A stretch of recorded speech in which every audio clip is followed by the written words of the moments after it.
السلام عليكم ورحمة الله وبركاته، ازيكم حبايبي عاملين ايه؟ اهلا بيكم مع عزة فهمي واسرار المطبخ. هنبدأ بالصلاة والسلام على سيدنا الكريم. اللهم صل وسلم وبارك على سيدنا محمد.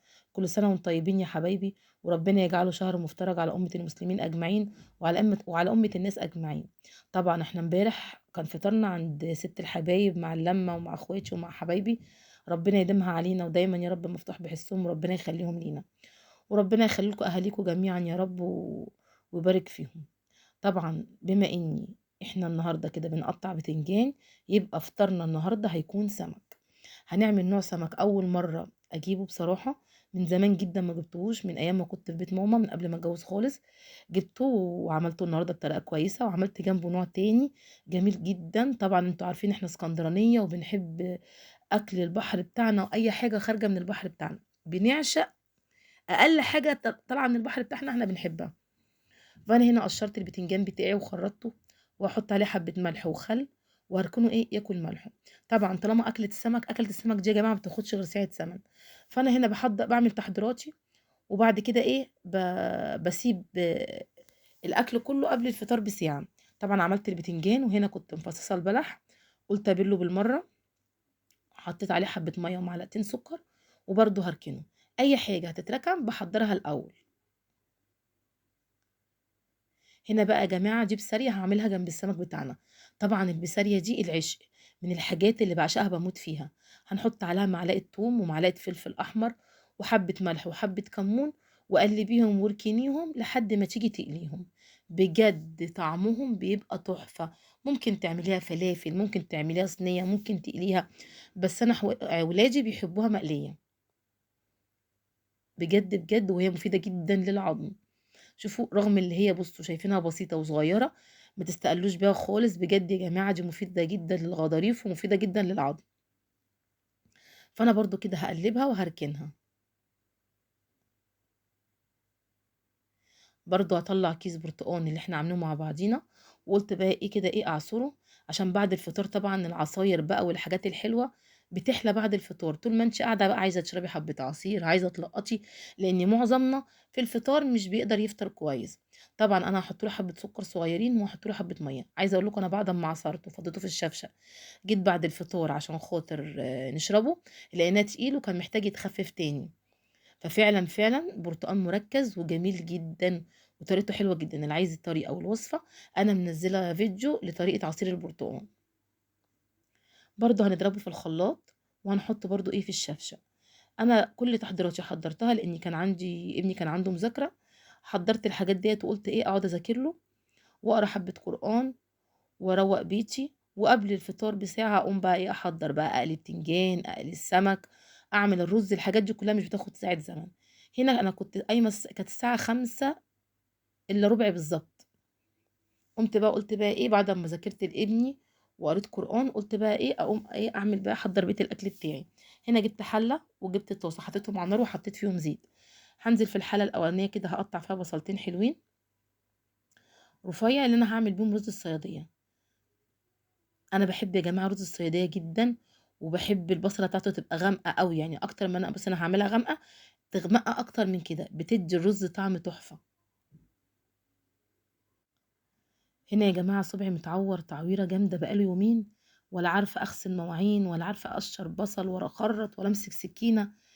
إيه، رغم اللي هي صغيرة بس غارزة لجوه وتعباني جدا. فبصوا أقل حاجة بتتعب البني آدم، فنحمد ربنا على كل شيء، برضه احنا أحسن من غيرنا. فأنا هنا هو بصوا يا جماعة هخرط البصلتين بس، هحط البتنجان لأني حسيت اللي تتسخن قوي.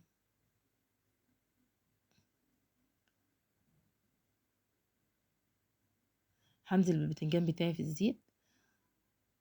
طبعا كل ده ما يعني الحمد لله ما بياخدش وقت، ولا الرز ولا البتنجان ولا الفلفل ولا السلطه ولا قليه السمك. ربنا طبعا هيسهل كل حاجه، وكل حاجه ايه تبقى تمام. طبعا انا كنت خرطت بصلايه واحده، لسه ما كملتش البصلايه التانية. هخرطها واسيبها بقى ايه تتحمر.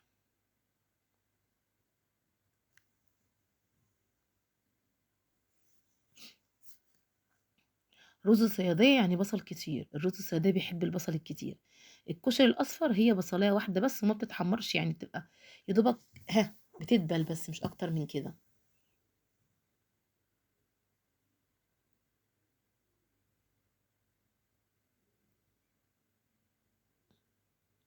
طبعًا بقى مَيّة البصل بتحرق، وحبّة ملح بيحرقوا، عصير طماطم بيحرق، فالحمد لله رب العالمين.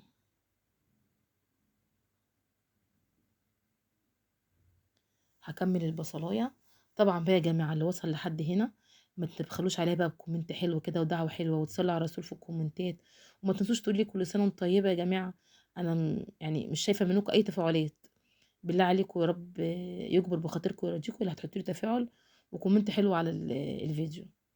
بُصّوا هنا بُصّوا، أنا طلّعت طاسات بتنجان وحطيت بتنجان تاني، وباوريكم بُصّوا إيه البصلة إيه، يعني بُصّوا اتحمّرت بس أنا عايزة أحمّرها تاني.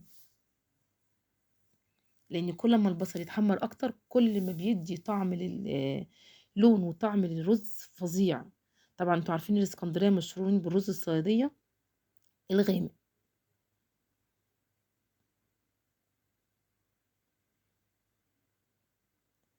هنا بقى هانزل بقى بعيار المَيّة بتاعي، لكل كوباية رز كوباية مَيّة. أنا هنا عاملة أنا كوبايتين ونُص رز،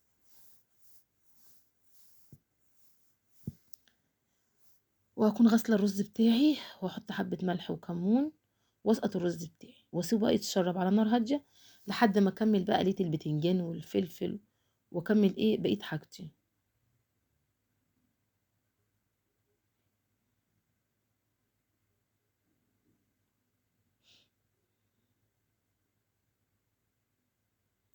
والله يا جماعة الصيام جميل جدًا وبيعلّم الصبر واليوم فيه بركة، وبصراحة الصيام حلو جدًا، الواحد بيستنى الشهر ده من السنة للسنة اللي هو يعني يتعبّد فيه ويصلّي ويصوم وتطلّعي الصدقة بتاعتِك ويعني وتصلي رحمِك وتعملي فيه كل أعمال الخير، فربنا يتقبّل منّي ومنكم جميعًا. هنا بقى كان آخر طاسة البتنجان، قُلت أحط جنبها الفلفل كده يتقلى لحد إيه ما الرز إيه يتشرّب. بُصّوا الرز المفروض اللي هو كده اتشرّب أهو، بس كانت البصلاية محتاجة كانت تتحمّر سيكة يعني. هاحط له برضه الصاجة، وهنا السمك ده سمك بطاطا يا جماعة، أنا أول مرّة أجيبه من زمان ما جبتهوش، فأنا قُلت أجرّب سمكية شوية في الفرن، لقيتها هتتهرى في الفرن قُلت لأ، بدل ما يتهرى منّي هاقليه. هنا كده أنا كنت حشيت السمك من جوّه توم وفلفل أحمر وكمون وملح، ورُحت جايبة معلقة توم ومعلقة فلفل أحمر وحبّة كمون وحبّة ملح وإيه وتبّلتهم بيه. أنا لو كنت عارفة إن أنا هاقليه من الصبح، كنت حطيت له الخلطة اللي أنا باعملها توم وفلفل أحمر و وكمون وملح وخل وكده، فأنا كنت باوريكم هنا إن أنا حاشية قلبه. فهنا بعد بقى ما تبّلته بالملح والكمون والفلفل وكده، هابدّره في الدقيق عشان إيه، أقليه في الزيت. بُصّوا هابدّره كده كلّه وهاقليه. عايزة أقول لكم أنا لاحظت السمكية ديّة أنا أول مرّة أجيبها، السمكية حجمها بيزيد، ما أعرفش السمكية كده بتتخن مرّة واحدة، ما أعرفش ده طبيعي والّا إيه بقى بالضبط. هنا بقى كنت مسخّنة الزيت، هانزل إيه، بالسمك بتاعي.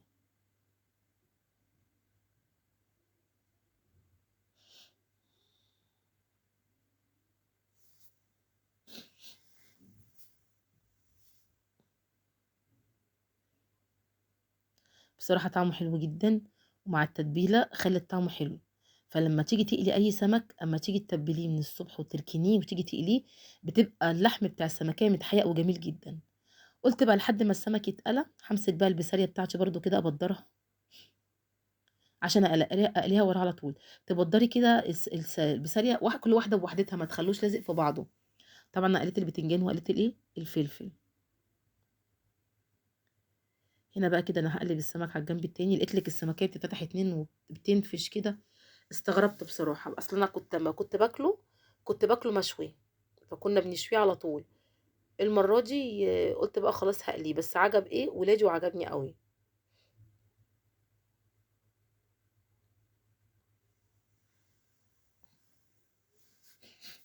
طبعًا أنا بدّرت البسارية أهي راكناها جنبي، والسمك لسه على النار، قُلت بقى أعمل طبق السلطة الجبار بتاعي، اللي ما تنفعش أكلة السمك دي من غيره. كزبرة وبقدونس، بس زي ما اتفقنا أنا مش باحط جرجير يا جماعة على السلطة بتاعتي، لإن الجرجير لمّا بنحط عليه الملح والخل يعني وبنيجي ناكله باحس اللي هو بيمرّر وبيدبل كده، لكن الخضرة دي اللي أنا حطيتها دي ما بتدبلش، واحط طماطماية طبعًا مش باحب أحط طماطم كتير، وبصلاية بقى عندِك جزر عندِك أي حاجة بتحطيها على السلطة، بس أنا إيه المتاح عندي هاحطه،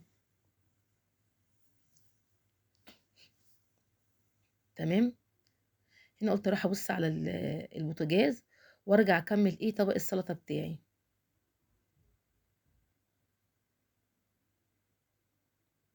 طبعًا باخرّط كل حاجة إيه رفيّع كده،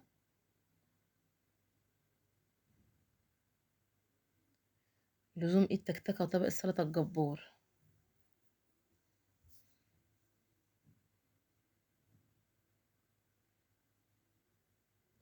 هاقطع بقى كده الليمونة عشان أعصرها عليه. هنا بقى كنت طلّعت السمك بقى هانزل بقى بالبسلة بتاعتي بُصّوا، مبدّرة وبانزل بواحدة واحدة مش عايزاه كلّه يبقى لازق في بعضه، عشان أنا عايزة السمكية تبقى كلّها كده متحمّرة. عايزة أقول لكم باعشق البسارية يا جماعة، جميلة جدًا باحبها. عايزة أقول لكم أنا هنا جايباها ب40 جنيه، شُفتها قبل رمضان بيوم ب20 جنيه، طبعًا الحاجات دي قبل رمضان رخصت بيوم، لإن أول يوم رمضان الناس كلّها بتجيب فراخ ولحمة وكده، ما حدّش بيقبّل على السمك أول يوم، فالحاجات دي رخصت، فقُلت مش مشكلة أنا بقى كنت جِبت بقى وحطيتها في الفريزر.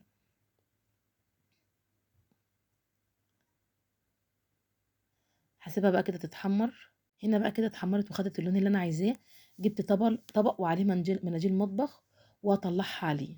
بُصّوا ما تحمّرهاش أوي عشان طعمها ما يمرّرش، لإن هي طبعًا رفيّعة. هاحط بقى أطلّعها وأحط عليها بقى حبّة ملح وكمون وحبّة شطة، يا سلام! مش قادرة أقول لكم تحفة. فأنا هاحط بقية البسارية اللي أنا مبدّراها تتقلى. طبعًا الرز كان اتشرب وحطيت له الصاجة، والبتنجان اتقلى والفلفل والسمك والسلطة اتعملت، ده كان آخر إيه، حاجة، وكان خلاص فاضل بقى على المغرب بقى إيه دقايق وهيأذن.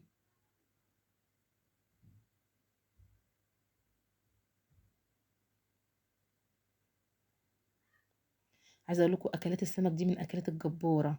طبعًا هاقلي بقى وهاغرف الأكل. بُصّوا شايفين الجمال؟ أحلى طبق بسارية هتاكليه في حياتِك. طبعًا وطبق السمك الجبار، والسلطة اللي إحنا عملناها مع بعض، والفلفل المقلي،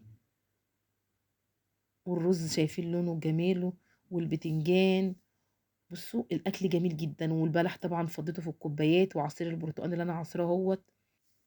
شايفين شكل الأكل وجماله؟ بجد أكل جامد أوي، أكل بصراحة يفتح النِفس، يعني من أكتر الأكلات المحببة على قلبي.